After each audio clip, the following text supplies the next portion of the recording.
Edhe krejt kjo në frymën e kontributit që ne kemi dashur me dhënë për vetë gjykatën, me reflektu lidhur me këto shqetësime, me dhënë sharrime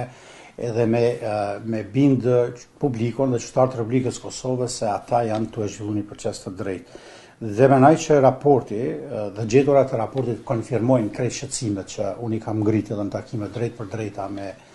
kryetarin e gjykatës dhe dhomave specializume. Dhe pres që ky raport me ndiku që gjykata me reflektu, mu hap, me qenë më transparente me publikun, me i dhonë përgjigje dhe me i dhonë sharime shqetësimeve dhe pyetjeve, dilemave që ne kemi ngritur në vazhdimsi.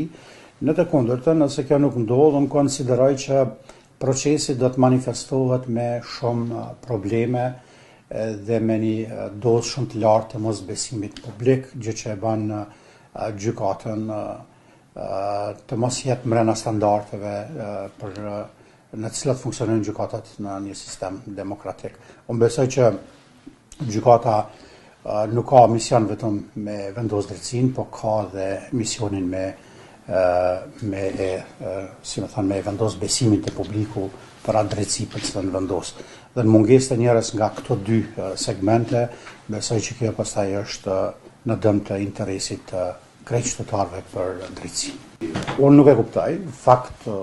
këto mund ta konsideroj vetëm si një refuzim me pranu kritikën dhe vlerësimin,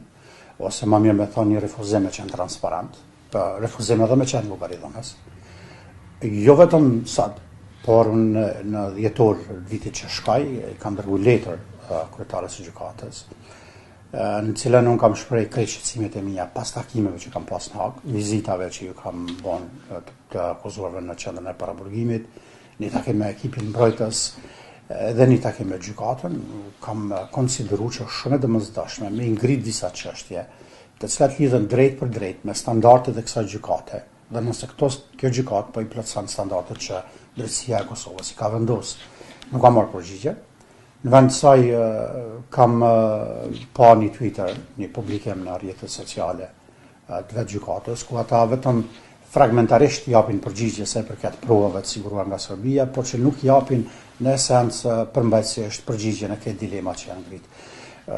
Edhe mos pjesëmarrja në takimin e sotëm, por edhe komunikimi interpartes dhe komunikimi me ambasadat e vendet të huaja, të raportu në mënyrë ta quaj private për rrjedhën e procedurave gjyqësore dhe këtë ato që ka ndodhur në gjykatë, unë e konsideroj që është një ofendim për popullin e Kosovës, i cili ka treguar gatishmërinë e plotë me kriju këtë gjykatë, e ka mbështetur këtë gjykatë dhe ka qenë i gatshëm, si themi, me bolshime e kompromise për me ardhur deri tek e vërteta dhe vendosja e drejtësisë dhe kjo çështje dhe kjo mënyrë e sjelljes gjykatës, o mendoj nuk është brenda standardeve që i ka përcaktuar vetë Bashkimi Evropian.